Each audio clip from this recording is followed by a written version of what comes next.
नमस्कार, स्वागत है आप सभी का बनूं अपना फाइनेंस मिनिस्टर में। मैं हूं आपके साथ कविता थपलियाल और अगले 1 घंटे बात होने वाली है आपके फाइनेंशियल गोल्स की। भले ही बच्चों की पढ़ाई लिखाई की बात हो या अपने लिए आपको घर खरीदना हो या रिटायरमेंट के बाद की ज़िंदगी का आपको अपने लिए प्लानिंग करनी हो, हमारे पास आपके सभी सवालों के सभी तरह के जवाब होते हैं क्योंकि हमारे एक्सपर्ट्स आपको देते हैं आपके लिए सही और सटीक रणनीति। जी हाँ, फाइनेंशियल स्ट्रैटेजी आपके हर फाइनेंशियल गोल के लिए बहुत ज़रूरी होती है जो आपको अपनानी होती है और कैसे इस रास्ते में आप आगे बढ़ सकते हैं, इसी पर हमारे एक्सपर्ट्स आपको सलाह देते हैं।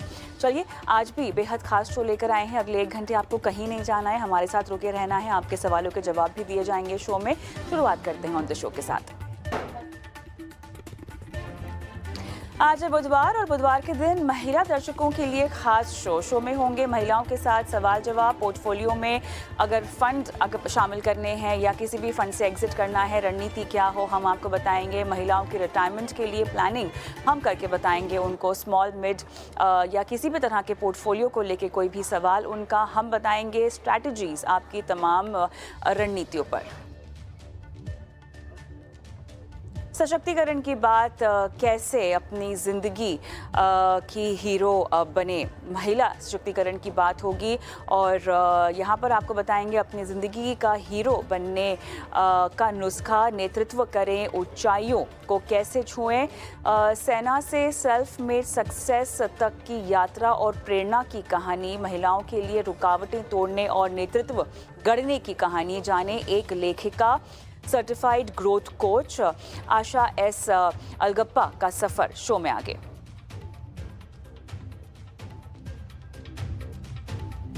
और हमारी खास पेशकश साइबर क्राइम जरा संभल कर, जहां पर आज बात होगी शेयर बाजार से जुड़े स्कैम्स की। जी हां, स्कैम्स की सुनामी और मुंबई में शेयर ठगी का बड़ा खुलासा। स्टॉक स्कैम अलर्ट कैसे हुआ, 3 महीने में 3 गुना ये केसेस का सिलसिला। फर्जी स्टॉक टिप्स ने बढ़ाई ठगी, मुंबई पुलिस सतर्क। पूरा मामला शो में आगे।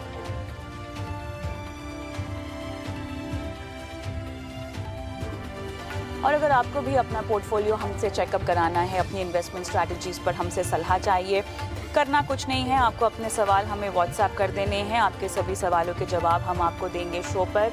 9619873567 ये हमारा नंबर है। सोशल मीडिया प्लेटफॉर्म पे अगर हमें लाइव देख रहे हैं तो वहाँ पर भी अपने सवाल छोड़ सकते हैं। खासतौर से यूट्यूब पर देख रहे हैं, कमेंट बॉक्स पे अपने सवाल छोड़ दीजिए, हम आपके सभी सवालों के जवाब आपको देंगे।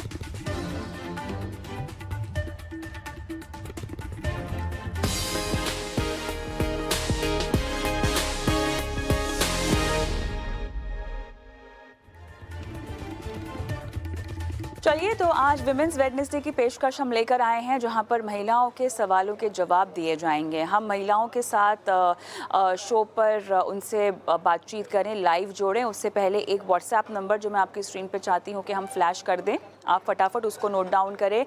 अगर आप ऐसी महिला हैं जो अभी तक निवेश की शुरुआत नहीं आपने की है, आगे बढ़ना चाहती हैं, हमसे सलाह लेना चाहती हैं, भले ही म्यूचुअल फंड्स के ज़रिए आगे बढ़ना चाहती हैं या किसी भी तरह के इन्वेस्टमेंट स्ट्रैटेजी या इंश्योरेंस पे कोई सवाल पूछना चाहती हैं, 9619873567 व्हाट्सएप नंबर है। और यूट्यूब पर अगर सवाल पूछना चाह रही हैं तो आप कमेंट बॉक्स में भी अपने सवाल डाल सकती हैं। विमेंस वेडनेसडे की शुरुआत होगी महिला दर्शकों के सवालों के जवाब के साथ और मेरे साथ खास मेहमान भी जुड़ गए हैं जो हर बुधवार हमारे साथ इस मुहिम में जुड़ते हैं। हर्षवर्धन रुंगटा, सीईओ रुंगटा सिक्योरिटीज़ के। हर्ष, आपका बहुत बहुत स्वागत है हमारी इस बेहद खास पेशकश में। और महिला सशक्तिकरण या महिला आर्थिक सशक्तिकरण की अगर हम बात करें तो इस मामले में हम एक और दिन आगे बढ़ते हैं, एक और वेडनेसडे आगे बढ़ते हैं और मिलवाते हैं आपको विमेन इन्वेस्टर्स से। विनीता सिंह का मैं सवाल लूँगी हर्ष, और इन्होंने अपना सवाल हमें यूट्यूब के ज़रिए भेजा है। दिल्ली की रहने वाली हैं, 46 साल की इनकी उम्र है। रिस्क एबिलिटी जो आप बता रही हैं, एवरेज रिस्क टेकर हैं। 1 करोड़ का गोल है इनका, हालांकि 10 साल में लमसम निवेश कर सकती हैं रेगुलर इंटरवल्स में जब भी इनसे पैसे की बचत हो। फ़िलहाल कोई फिक्स इनकम नहीं है SIPs करने के लिए, ऐसा इन्होंने लिखा है। इन्वेस्टमेंट्स जो हैं वो डिटेल्स आपकी स्क्रीन पे भी फ्लैश कर रहे हैं हम। ICICI प्रू ब्लू चिप है और इसी का ही वैल्यू डिस्कवरी है। डायरेक्ट प्लान है इनके पास, 4 लाख कलेक्टेड कॉर्पस है, 8 साल के बाद 1 टाइम इन्वेस्टमेंट कर रखी है। वैल्यू डिस्कवरी की बात करें, डायरेक्ट प्लान है, 4.5 लाख यहाँ पे इकट्ठा हो चुके हैं, ये भी वन टाइम इन्वेस्टमेंट है। और पराग पारेख का फ्लेक्सी कैप, इसमें भी लमसम है इनका, मोतीलाल ओसवाल मिड कैप में भी इनका लमसम है। एक और लमसम ये ट्राई करना चाह रही हैं, 25 लाख म्यूचुअल फंड्स में डालना चाहती हैं। गोल है 2035 तक का इस पैसे को निवेशित रखने का। और क्या इन्हीं फंड्स में ये निवेश करे या कोई नया फंड अपने पोर्टफोलियो में डाले, और किस तरह से जो है इस लमसम इन्वेस्टमेंट का इनको फ़ायदा होगा। जैसे जैसे इनके पैसे बचते रहेंगे वैसे वैसे ये लमसम भी करती रहेंगी, जितना मुमकिन हो सकेगा उतना ये करेंगी। तो आपसे बातचीत नहीं हो पा रही विनीता जी, वरना और हम सवाल पूछते आपसे। बहरहाल विनीता जी और उनके जैसी तमाम विमेन इन्वेस्टर्स को जो कि लमसम इन्वेस्टमेंट करने में बहुत विश्वास रखती हैं, बेसिक एक होमवर्क होता है, बेसिक ग्राउंड वर्क होता है जो आपको कर लेना चाहिए, या कुछ रूल्स हैं जो आपको फॉलो कर लेने चाहिए हर्ष, वो क्या होंगे स्पेसिफिकली अगर आप एक लमसम इन्वेस्टर हैं और ऐसी महिलाएं हैं जो कंफर्टेबल है पैसे बचाकर एक साथ बाजार में डालने के लिए? तो कविता, विनीता जी ने जो अपना पोर्टफोलियो बनाया है, 4 स्कीम्स रखी हैं, और वो भी आप अगर देखेंगे तो लार्ज कैप है, फ्लेक्सी कैप, वैल्यू ओरिएंटेड और एक मिड कैप फंड है। सो आई थिंक इनका पोर्टफोलियो कंस्ट्रक्शन जो है वो अच्छा है। जो आपका बहुत स्पेसिफिक सवाल था, जो आप पहले सजेशंस चाह रही थी, वो ये था कि अगर कोई भी महिला निवेशक होती हैं, अगर वो लमसम इन्वेस्टमेंट करना चाहे तो किन बातों का ध्यान रखना चाहिए? तो देखिए, पहली बात, जब भी आप लमसम इन्वेस्टमेंट करते हैं, आपको मार्केट की वोलेटिलिटी से तुरंत इफेक्ट होने लग जाता है। उदाहरण के रूप में, अब मान लीजिए 25 लाख रुपए इन्होंने कहा कि मैं लमसम के रूप में अभी मार्केट में इन्वेस्ट कर रही हूँ। अगर अभी 25 लाख रुपए आप इन्वेस्ट करती हैं और मार्केट यहाँ से तुरंत चलने ऊपर की तरफ चलने लगता है, तो आपको पूरे 25 लाख रुपए पे अच्छा खासा मुनाफा दिखेगा। लेकिन अगर मार्केट नीचे गिरने लगा, तो पूरे 25 लाख रुपए पे आपको उतना ही नुकसान भी दिखने लगेगा। तो अगर आप इस वोलेटिलिटी को लेके कंफर्टेबल हैं, आप समझती हैं इस वोलेटिलिटी को और आप इस वोलेटिलिटी के साथ में कंफर्टेबल हैं, तब बेशक आप लमसम इन्वेस्ट कर सकती हैं। अगर आप कंफर्टेबल नहीं हैं, भाई मान लीजिए कि अभी तो अगर आपको प्रॉफिट हो रहा है, तो आपको ऐसे लगता है कि मैं ये रिस्क ले सकती हूँ। लेकिन जब एक्चुअल में मार्केट गिरता है, तब हमने इन्वेस्टर्स को देखा है कि वो बहुत ज़्यादा घबरा भी जाते हैं। तो पहले आप ये क्लियर कर लीजिए अपने आप के साथ कि क्या आप इस तरह की वोलेटिलिटी के लिए तैयार हैं। दूसरी बात, अगर आप लमसम, क्योंकि इन्होंने एक बहुत अच्छी चीज़ कही, जो एक बहुत सारी महिला दर्शकों के साथ एक कॉमन इश्यूज़ होते हैं, वो ये है कि हमारे पास रेगुलर इनकम नहीं है, तो मैं एसआईपी के लिए कमिट नहीं कर सकती। तो इनकी सिचुएशन क्या होती है, पैसे इकट्ठे होते हैं, एक लमसम बनता है और अब मुझे इन्वेस्ट कर देना है। तो इसमें एक दूसरा उपाय ये है कि आप सिस्टमैटिक ट्रांसफर प्लान ले सकती हैं। एसआईपी आप नहीं कर सकती क्योंकि रेगुलर इनकम नहीं आ रही, तो आप रेगुलरली कमिट कैसे करेंगे हर महीने इन्वेस्ट करने के लिए? अब लमसम अगर आपके हाथ में है, तो आपके पास एक चॉइस है कि आप सिस्टमैटिक ट्रांसफर प्लान का उपयोग कर सकती हैं, जो एसआईपी के बराबर ही है, लेकिन इसमें पैसे आपके बैंक से डेबिट नहीं होते। इसमें आप क्या करती हैं, अब जैसे विनीता जी का एग्जांपल ले लेते हैं, 25 लाख रुपए ये एक लिक्विड फंड में लगाती हैं। सो मान लीजिए इनके पास ICICI Pru blue chip fund है। आईसीआईसीआई की लिक्विड फंड में ये 25 लाख रुपए जमा कर देंगी और वहां से हर महीने वो इंस्ट्रक्शन एक सेट करेंगी कि हर महीने आईसीआईसीआई लिक्विड फंड से मान लीजिए 20,000 रुपए, 50,000 रुपए, जो भी अमाउंट, वो ट्रांसफर होंगे आईसीआईसीआई ब्लू चिप फंड में। तो क्योंकि दोनों पैसे, दोनों फोलियोज जो है वो आईसीआईसीआई में ही है, आप आईसीआईसीआई लिक्विड फंड में से हर महीने एक फिक्स डेट को एक अमाउंट लिक्विड फंड से निकल के आईसीआईसीआई ब्लू चिप फंड में चली जाएगी। तो इससे क्या होगा कि जो मार्केट की वोलेटिलिटी की हम बात कर रहे हैं, वो वोलेटिलिटी को आप एसआईपी के ज़रिए एवरेज करते रहोगे। तो ये एक मैकेनिज़्म है, अगर आप चाहें करने के लिए। अगर आप कॉन्फिडेंट है कि वो वोलेटिलिटी को आप हैंडल कर सकते हैं, तो बेशक लमसम भी इन्वेस्ट कर सकते हैं। तो ये था लमसम की एसटीपी के ज़रिए करना। इसके फ़ायदे-नुकसान का जो मैंने जो डिफरेंसेस बताए हैं, वो ध्यान में रख के आप चूज़ कर सकती हैं, आपको करना क्या है। अब आते हैं आपके पोर्टफोलियो पे। आपको 10 साल के लिए निवेश करना है, आपको 2035 में इन पैसों की ज़रूरत है। तो मेरे ख्याल से आपने जो इक्विटी पोर्टफोलियो बनाया है, उसमें कोई दिक्कत नहीं है। आप ऐसे का ऐसा कंटिन्यू कर सकती हैं, उसमें कोई प्रॉब्लम नहीं है। जो लमसम या एसटीपी, जो भी तरीका आप अपनाना चाहें, वो जो 25 लाख रुपए आप इन्वेस्ट करना चाह रही हैं, वो इन्हीं 4 फंड से मैं सजेस्ट करूँगा कि आप इसी में डिवाइड कर लीजिए। आपको कोई और स्कीम जोड़ने की ज़रूरत नहीं है। अ, हाँ, एक चीज़ मैं ज़रूर कहना चाहूँगा इनको कि 2035 में इनको पैसों की ज़रूरत है। सो 2 या 3 साल पहले, सो मान लीजिए 2032 या 33 से ये ना अपने जो इक्विटी फंड का कॉर्पस इकट्ठा है, वो धीरे-धीरे डेट फंड में या कंजर्वेटिव हाइब्रिड फंड की तरफ शिफ्ट करने लग जाएँ। क्योंकि इन्हें 2035 में पैसों की ज़रूरत है। मान लीजिए उस समय मार्केट अचानक से गिर गया, कोविड जैसी कोई सिचुएशन आ गई या कोई और शार्प करेक्शन मार्केट में आ गया, तो आप जब पैसे आपको ज़रूरत चाहिए और उसी समय मार्केट गिर गया, तो आपको पैसे निकालने के लिए शायद मुश्किल हो सकता है। या आई मीन लॉस होगा तो आप निकालना नहीं चाहेंगे। मुश्किल ऐसे इसमें ये दिक्कत नहीं आती कि आप पैसे विथड्रॉ ज़रूर कर सकते हैं, लेकिन मार्केट प्राइसिंग पे मिलेंगे। तो 2 या 3 साल पहले आप इसे डेट या तो कंजर्वेटिव हाइब्रिड फंड में धीरे-धीरे कन्वर्ट कर लीजिएगा, ताकि एंड मोमेंट पे मार्केट वोलेटिलिटी से आपका असर नहीं हो आपको। चलिए, मेरे ख्याल से फ़ोन लाइन पर हमारे साथ है नहीं विनीता, लेकिन आपने जो है इनके सभी पहलुओं को बड़ी अच्छे से ऑब्ज़र्व किया और सलाह भी दी है। एक चीज़ बस मुझे ये कहना होगा या पूछना है आपसे, छोटा-सा सवाल मैं पूछूँगी, उसके बाद हमारी अगली दर्शक फ़ोन लाइन पर हैं, उनके पास हम मूव ऑन करेंगे। कमाई ज़्यादा किस में होती है? लमसम इन्वेस्टमेंट में होती है या एसआईपी इन्वेस्टमेंट में होती है? ये सवाल जो है जेंडर स्पेसिफिक सवाल नहीं है।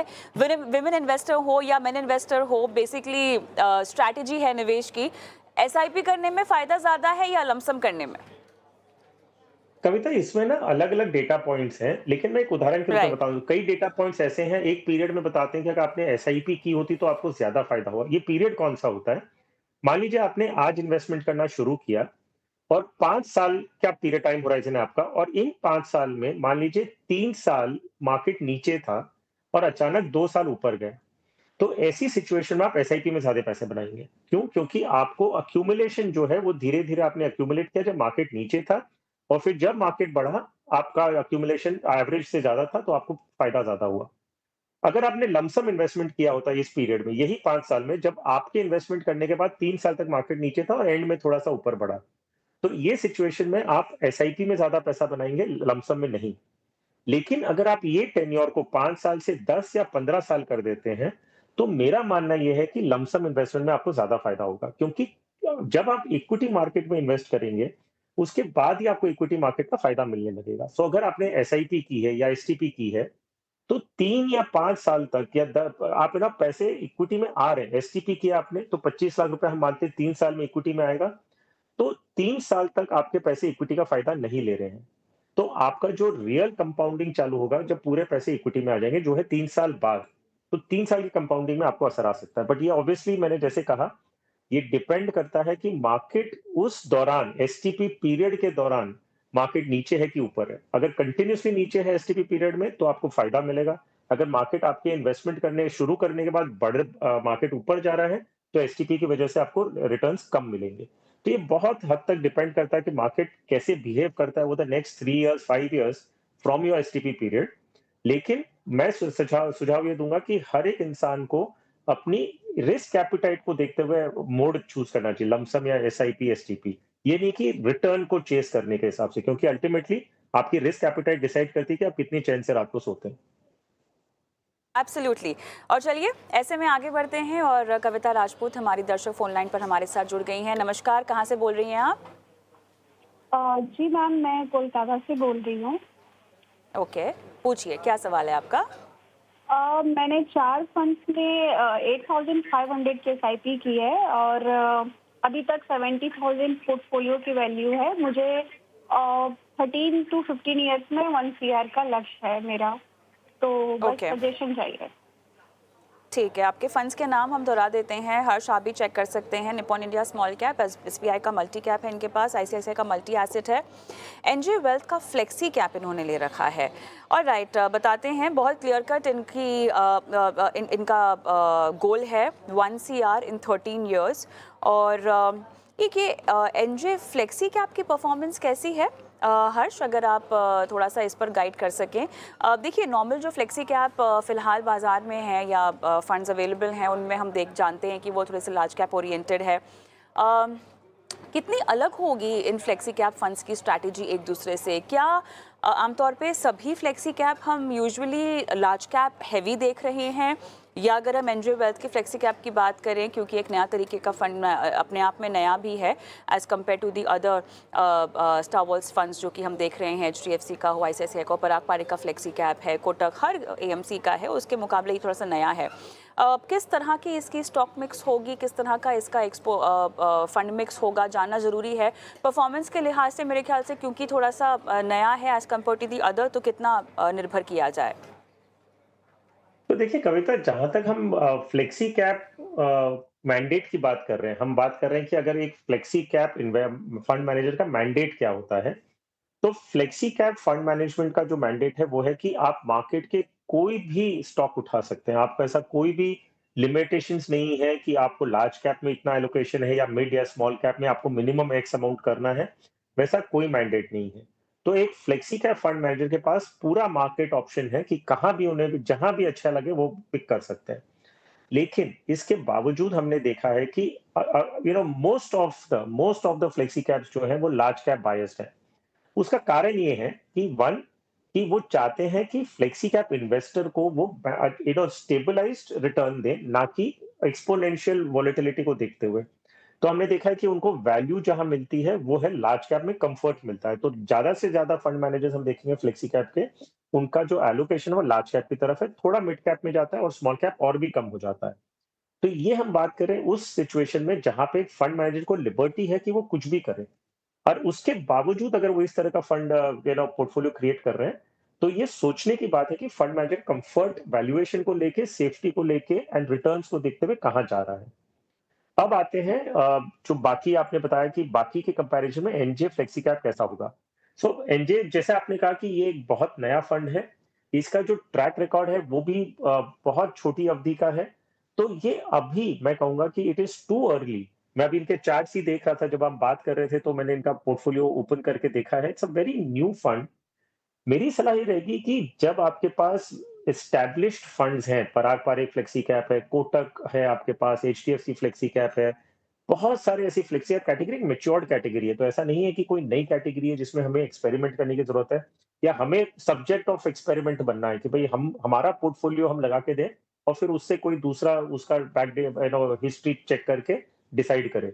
सो मेरी सलाह कविता जी ये रहेगी कि आप है ना अपना जो फ्लेक्सी कैप है वो एक एस्टैब्लिश्ड वेल जिसका बहुत लॉन्ग हिस्ट्री है, जिसकी अच्छी हिस्ट्री है, उसके साथ निवेश करें। सो एनजे फ्लेक्सी कैप मेरी सलाह नहीं रहेगी आपको इन्वेस्ट करने के लिए, क्योंकि वन, हम उसे ट्रैक नहीं करते, दूसरी बात ये काफी नया है एज कम्पेयर टू अदर्स। सो मेरी सलाह रहेगी आप पराग पारिक फ्लेक्सी कैप या कोटक फ्लेक्सी कैप के तरफ उसे स्विच करें, अगर मेरी सलाह ले रहे हैं जिन्होंने एनजे फ्लेक्सी कैप को डिटेल में स्टडी नहीं किया है। अगर आप कंफर्टेबल है एनजे फ्लेक्सी कैप के साथ तो प्लीज कंटिन्यू कर सकती हैं। दूसरी पहलुओं पे आ जाते हैं कविता, इनके पोर्टफोलियो पे। एक है कि ये चाह रही है कि इन्हें 13 साल बाद 1 करोड़ रुपया मिले, लेकिन जितना ये इन्वेस्ट कर रही हैं, अगर हम 12% से अनुमान लगाएं तो 13 साल बाद ये करीबन 35 लाख रुपया होता है। तो इन्हें अपना इन्वेस्टमेंट जो है वो 3 गुना करना पड़ेगा अगर ये 1 करोड़ रुपया चाह रही है। एग्जिस्टिंग पोर्टफोलियो में जो चेंजेस है, अगर हम फ्लेक्सी कैप की बात ना करें, उसके अलावा मेरी सलाह ये रहेगी कि निप्पॉन इंडिया स्मॉल कैप ये बंद करें और उसकी जगह इनके पास SBI मल्टी कैप फंड है जिसमें ये सिर्फ 5,000 रुपए इन्वेस्ट कर रही है।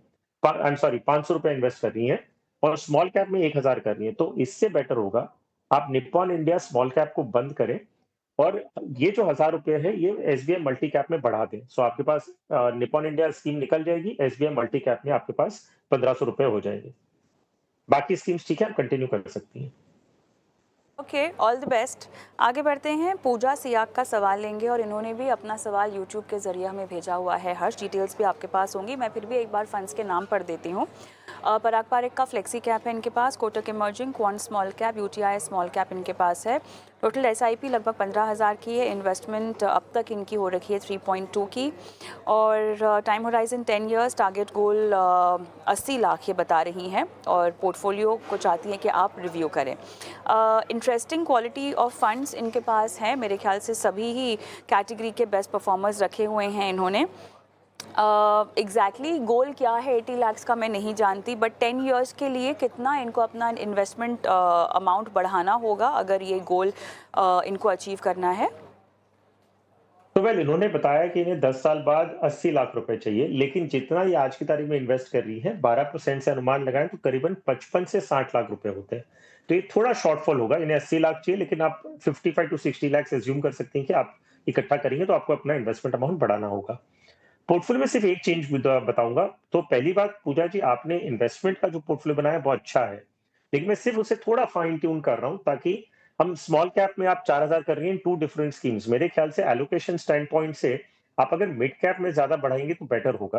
तो उस लिहाज से मैं कह रहा हूँ यूटीआई स्मॉल कैप आप बंद करें, कोटक इमर्जिंग इक्विटी फंड में 3000 की जगह उसे 4000 कर लें। तो आपके पास 4 स्कीम्स होंगी। एसबीआई ब्लू चिप में 4000, पराग पारिक में 4000, कोटक इमर्जिंग में 4000 हो जाएगा और quant small cap 3000। So I think ये थोड़ा I think will be a better approach, more consolidated और जो पर्पस आपका है वो पूरा हो जाएगा। यूटीआई स्मॉल कैप में अगर कोई एग्जिस्टिंग कॉर्पस है तो वो भी आप हाँ। रिडीम करके कोटक इमर्जिंग में हम्म। ऐड कर सकती हैं। एक चीज़ जो मुझे हर्ष आपसे समझनी है, और ये केवल पूजा के लिए ही नहीं, सभी इन्वेस्टर्स के लिए लिहाज से भी हम पूछ रहे हैं, मिड कैप स्मॉल कैप्स को ज़्यादा मात्रा में रखना पोर्टफोलियो में कितना सही होता है और कब ऐसा किया जाए? देखिए, रिटर्न्स बढ़े हैं आपके पोर्टफोलियो में, mid cap small cap as a category आप मिस आउट नहीं कर सकते, जस्ट लाइक हाउ आप लार्ज कैप को मिस आउट नहीं कर सकते स्टेबिलिटी के लिए, ठीक है।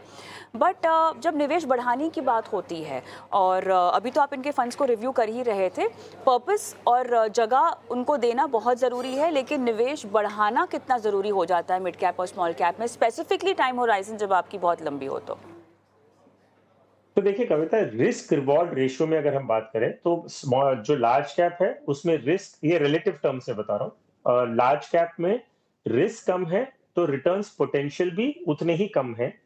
मिड कैप में रिस्क ज्यादा है, risk as in I think the right word भी वोलेटिलिटी, तो वोलेटिलिटी ज्यादा है और रिटर्न्स के पोटेंशियल्स भी ज्यादा है as compare to large cap. और नीचे आते हैं स्मॉल कैप की तरफ, तो वोलेटिलिटी जो है वो और ज्यादा होगी, सबसे ज्यादा होगी, एंड रिटर्न्स पोटेंशियल भी उतने ज्यादा होंगे। तो एक आइडियल पोर्टफोलियो एलोकेशन मेरे हिसाब से आप कोर एंड सैटेलाइट पोर्टफोलियो का स्ट्रेटेजी अपनाएं। कोर में आपके आ जाएंगे लार्ज कैप्स, तो लार्ज कैप मतलब देश की सबसे बड़ी एस्टैब्लिश्ड कंपनीज, तो उसमें क्या रिलेटिव स्टेबिलिटी रहती है। तो आप 50 से 60%, आप से 50% अपना पोर्टफोलियो का लार्ज कैप को एलोकेट करते हैं, आप 30 टू 40% मिड कैप को करते हैं और बैलेंस 10 या 20% को स्मॉल कैप में करते हैं। तो ये आपका एलोकेशन स्ट्रेटेजी हो गया, जिसमें आपका कोर पोर्टफोलियो आ जाएगा लार्ज कैप, आपका सैटेलाइट पोर्टफोलियो में आपका mid cap and small cap आ जाएगा। तो ये स्ट्रेटेजी से आप अगर जाते हैं तो जब भी आपको इन्वेस्टमेंट बढ़ाना होगा इसी में बढ़ाएंगे तो ज्यादा बेटर होगा। तो यही रेशियो चलते रहेगा, कोर सैटेलाइट अप्रोच रहेगा, relative stability with access volatility also आपके पोर्टफोलियो में। एवरेज रिटर्न आपका जो उद्देश्य होना चाहिए कि आपको 15% आसपास अगर पोर्टफोलियो में मिले तो I think you are doing good for yourself. सब ठीक है इनके पोर्टफोलियो में? कुछ और आपको सलाह देनी है पूजा के पोर्टफोलियो में? जी नहीं, जी नहीं, जैसे मैंने कहा कि यूटीआई स्मॉल कैप में से राइट, निकल जाए, पूरा एसआईपी भी बंद कर दें, लमसम भी निकाल दें, कोटक इमर्जिंग इक्विटी फंड में बढ़ा दें। Got it. मधु नायर का सवाल लेंगे, ये भी यूट्यूब से है हर्ष। पराग पारिक का flexi cap, HDFC Nifty 50, Motilal mid cap, Kotak cassette allocation fund है 1 CR 2030 तक। बताइए कैसे मिलेगा?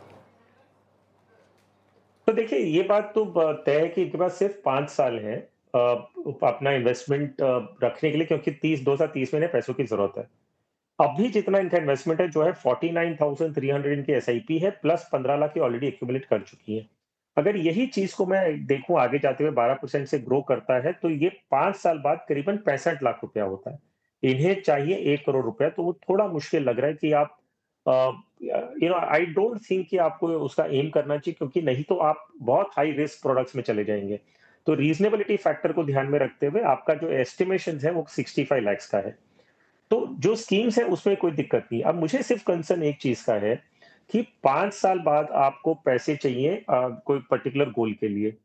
हम हमेशा कहते हैं कि जिस दिन आपका गोल है, जो साल में आपका गोल है, उसके 1 या 2 साल पहले आप इक्विटी में से निकलने लग जाएँ। तो एक तरफ हम कह रहे हैं कि 5 साल का एस्टिमेट ले रहे हैं पूरा इक्विटी रिटर्न्स देखते हुए कि 12% ग्रो करेगा तो आपको 65 लाख रुपए मिलेंगे।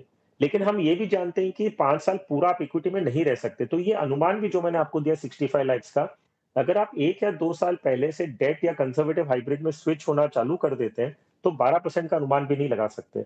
तो मेरे हिसाब से आप प्लीज थोड़ा ध्यान देके समझिए कि आपको डेट से इक्विटी से डेट में स्विच धीरे-धीरे करना है कि नहीं करना है।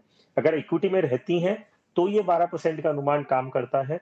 अगर इक्विटी में रहती है, तो लास्ट मोमेंट पे अगर कुछ मार्केट वोलेटिलिटी हुई, तो आपके पूरे 65 लाख रुपए का टारगेट भी जो है, वो भी पूरा होना शायद मुश्किल हो सकता है।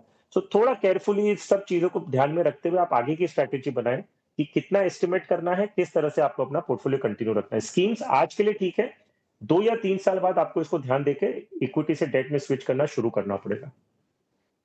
एग्जैक्टली और यही एक एक्यूमुलेशन फेज़ है जो लोग फैक्टर इन नहीं करते हैं। आपने अच्छे से अपने गोल को एक टाइम होराइजन दे दिया है, लेकिन ये भी समझना है कि एक्यूमुलेशन फेज़ के बाद आपको थोड़ा सा इक्विटी से डेट में भी आना पड़ेगा, फिर एक सेफ्टी वाला फेज़ भी आएगा जो आपको अपने रिटर्न्स के लिहाज से प्रोटेक्ट करने को लेकर अपनाना होगा। तो वो टाइम होराइजन में 3 साल का बफर आपको रखना ही होगा। तो अब काफ़ी टाइट है आपका गोल, बट उम्मीद करते हैं कि आप मधु जो बदलाव बताए गए हैं उन पर अमल करें। करिश्मा का सवाल लेंगे और इन्हें 50 लाख चाहिए 7 से 8 साल में, कितनी की एसआईपी इनको करनी होगी, ये इनका सवाल है। तो देखिए, पहले तो कविता 7 से 8 साल का टाइम होराइज़न है, तो आपको ये डिसाइड करना है कि ये 7 टू 8 इयर्स में हम कौन से टाइप ऑफ इन्वेस्टमेंट करेंगे। तो क्योंकि 7 टू 8 इयर्स है, मैं सजेस्ट करूँगा कि इक्विटी फंड्स में कर सकती हैं, तो इन्हें डेट, हाइब्रिड ये सब फिलहाल करने की ज़रूरत नहीं है, अगर ये चाहें तो पूरा का पूरा इक्विटी में कर सकती हैं। अमाउंट इन्हें चाहिए 50 लाख रुपए। तो वेल एम्फी की गाइडलाइंस बहुत क्लियर है कि आप अगर फ्यूचर वैल्यू एस्टिमेट करना चाहते हैं और इक्विटी फंड में इन्वेस्ट कर रहे हैं, तो आप 12% का अनुमान लगा के कैलकुलेशंस कर सकते हैं। अगर हम ये 12% का अनुमान लगाते हैं और 8 साल का टाइम होराइजन लेते हैं, 50 लाख एक्यूमुलेशन अमाउंट बताते हैं, तो इन्हें महीने का 32,000 रुपीज़ इन्वेस्ट करना होगा। तो अगर ये 32,000 रुपए महीने का इन्वेस्ट करती हैं और 12% का अगर रिटर्न आता है इनके कंपाउंड एवरेज ग्रोथ रेट बता रहा हूँ मैं, ये नहीं कि हर साल का आपको 12% दिखेगा, लेकिन कोई साल में 20-25% दिखेगा, कोई साल में नेगेटिव दिखेगा। लेकिन on an average over 8 years आपका अगर सीएजीआर अगर 12% के आसपास आता है, तो आप 50 लाख का टारगेट अक्यूमुलेट कर लेंगे विद 32,000 रुपीज़ एवरी मंथ। चलिए, यहाँ पर एक और चीज़ जो मुझे करिश्मा के बिहाफ पर समझनी है आपसे। म्यूचुअल फंड्स के ज़रिए ऐसे एग्रेसिव तो खैर मैं नहीं कहूँगी, लेकिन ऐसे टारगेट्स रखने चाहिए, क्योंकि कई बार क्या होता है ना, जो लोगों को रिटर्न की ताकत एक डायरेक्ट स्टॉक में दिखाई देती है, वही उम्मीद उनको म्यूचुअल फंड से भी होने लगती है। तो क्या ये उम्मीद इस तरह की रखना क्या सही होगा, या आपको लगता है कि जो दमखम आपको एक स्टॉक के मूवमेंट में दिखता है, म्यूचुअल फंड में शायद उतनी जल्दी आपको रिटर्न ना मिले, और वो आपकी वो भी चाहत भी नहीं होनी चाहिए, वो भी गलत है? यह कविता इनफैक्ट 2 पहलुओं में इसका जवाब दूँगा। हमने अभी रिसेंटली हमारे कई क्लाइंट्स से बात की, जैसे-जैसे इनफॉर्मली हमने बात करने की कोशिश की और उनसे समझने की कोशिश की कि जो आप इक्विटी पोर्टफोलियो चला रहे हैं खुद का, जो डायरेक्ट शेयर्स में ट्रेडिंग कर रहे हैं या इन्वेस्टमेंट्स कर रहे हैं, कुछ भी आप अपने आप समझा लीजिए कि भई ट्रेडिंग कर रहे हैं या इन्वेस्टमेंट कर रहे हैं। तो वहाँ पे आपका कितना रिटर्न जनरेट हो रहा है और कितना म्यूचुअल फंड में जनरेट हो रहा है। तो हमें कई लोग ऐसे मिले, I don't have the ratio कि 10 लोगों से बात की तो कितने, लेकिन मुझे 4 या 5 इन्वेस्टर मिले, बहुत सारे लोगों से हमने बात भी नहीं की। लेकिन 4-5 लोगों से हमें ये जवाब मिला कि म्यूचुअल फंड में एक्चुअली उन्हें बेटर रिटर्न्स मिल रहा है, जिसमें उन्हें कुछ करना भी नहीं है और यहाँ पे वो दिन-रात कुछ ना कुछ मार्केट को ट्रैक करते रहते हैं और कहीं न कहीं कोई गलत डिसीजन लेके कभी जल्दी बेच दिया, कभी नहीं बेचा, बहुत सारी चीज़ें होती हैं। तो ये मुझे बहुत अच्छा रिस्पॉन्स मिला था ये समझने के लिए कि म्यूचुअल फंड में एक्चुअली उन्हें बेटर रिटर्न्स मिल रहा है। अब स्टॉक मार्केट पे दूसरे पहलू पे आते हैं। स्टॉक मार्केट में डायरेक्ट शेयर्स में खरीदना-बेचना इतना आसान होता भी नहीं है। कई बार हम समझते हैं कि भई मुझे शेयर मार्केट में ज़्यादा रिटर्न मिलेगा। लेकिन प्रॉब्लम ये है कि कौन से शेयर्स खरीदने, कब बेचना, उसका ट्रैक कैसे करना, ये अपने आप में एक बहुत बड़ी एक्सरसाइज़ है और ये मार्केट पूरी ज़िंदगी लग जाती है मार्केट के मूवमेंट्स को समझने के लिए। और यही काम अगर मुझे एक फंड मैनेजर और एक नॉमिनल फी चार्ज करके मेरा एक अच्छा-सा पोर्टफोलियो डाइवर्सिफिकेशन स्टैंड पॉइंट से बनाता है। मैं भले ही ₹10,000 एक स्कीम को इन्वेस्ट कर रही हूँ, लेकिन वो ₹10,000 में मुझे 30 से 40 कंपनियों में इन्वेस्टमेंट हो रहा है, डाइवर्सिफिकेशन हो रहा है। उसका मॉनिटरिंग, ट्रैकिंग सब वो फंड मैनेजर करके दे रहा है। तो एज़ एन इन्वेस्टर मैं क्यों उस चीज़ में टेंशन लूँगा कि भई why should I go and do this? और at the end of it अगर मुझे लॉन्ग टर्म वेल्थ क्रिएशन करनी है, बिना मेहनत किए मुझे फंड मैनेजर एक छोटी-सी फीस लेके मेरे वेल्थ को कंपाउंड कर रहे हैं, तो मैं क्यों ये अपने अपने सर पे लेके ये मुसीबत लूँ कि भई मार्केट को टाइमिंग भी करूँ, गलत होने के चांसेस भी ज़्यादा हैं। सो आई थिंक ये डिसाइड करना होगा सिर्फ रिटर्न्स नहीं इम्पोर्टेंट है। और रिटर्न्स भी अगर इंपॉर्टेंट है तो किसने एक्चुअली 5 साल बाद उतने पैसे बनाए जितने म्यूचुअल फंड ने बना के दिए। ये आप अपने आप से पूछ लीजिए, ऐसे कोई इन्वेस्टर से पूछिए कि आप कहाँ पे बेटर आपको रिटर्न्स मिला है। हमें जो जवाब मिला, हमें आई वाज़ प्लेजेंटली सरप्राइज्ड जब मुझे मेरे इन्वेस्टर्स ने कहा कि म्यूचुअल फंड में हमको एक्चुअली ज़्यादा रिटर्न मिल रहा है और स्टॉक्स में हमें कम मिल रहा है। So I think I am reasonably convinced कि retail investor, non financial savvy, non market savvy, उनके लिए म्यूचुअल फंड एक सही तरीका है अपनी वेल्थ क्रिएट करने के लिए। राइट, चलिए हर्ष, मेरे ख्याल से सभी सवालों के जवाब हमने दे दिए हैं, लेकिन आप हर हफ्ते जुड़ते हैं हमारे साथ और आगे बढ़ाते हैं हमारी इस मुहिम को। फिलहाल आज के लिए हमारा समय समाप्त हुआ। बहुत बहुत धन्यवाद आपका हर्ष, शो पर शिरकत करने के लिए। Thank you so much. चलिए, और अगर आप भी ऐसी महिलाएं हैं जो कि इन्वेस्टर बनना चाहती हैं, जो अपने आर्थिक ज़िंदगी की जिम्मेदारी अपने हाथ में लेना चाहती हैं, बागडोर अपने हाथ में लेना चाहती हैं, तो हमारे पास वो सभी तरह की सलाह है, राय है आपके लिए, जिसको समझकर आप आगे बढ़ सकती हैं। बस आपको करना इतना है कि हम तक पहुंचना है, और वो आप कैसे कर सकती हैं? हमारे व्हाट्सएप नंबर के ज़रिए, आपके स्क्रीन पर भी फ्लैश हो रहा है, 9619873567। झटपट अपने सवाल अगर आप चाहती हैं कि हम आपकी सहायता करें तो पहुंचा दीजिए। यूट्यूब पर देख रही हैं तो अपने सवालों को कमेंट बॉक्स में आप डाल सकती हैं। एक छोटा सा मैं ब्रेक लूँगी, लेकिन ब्रेक के बाद एक बहुत ही दिलचस्प मेहमान हमारे साथ जुड़ने वाली हैं, जिनके ज़िंदगी के सफ़र के बारे में हम बात करेंगे। कैप्टन आशा एस अलगप्पा हमारे साथ जुड़ेंगी। मल्टी फैसेटेड पर्सनालिटी है ये, सैन्य सेवा में रही हैं 1 दशक से ज़्यादा के समय में, अब लेखिका भी हैं, सर्टिफाइड ग्रोथ कोच भी है। बहुत कुछ है इनसे सीखने के लिए। बातचीत होगी इनके साथ इस ब्रेक के बाद।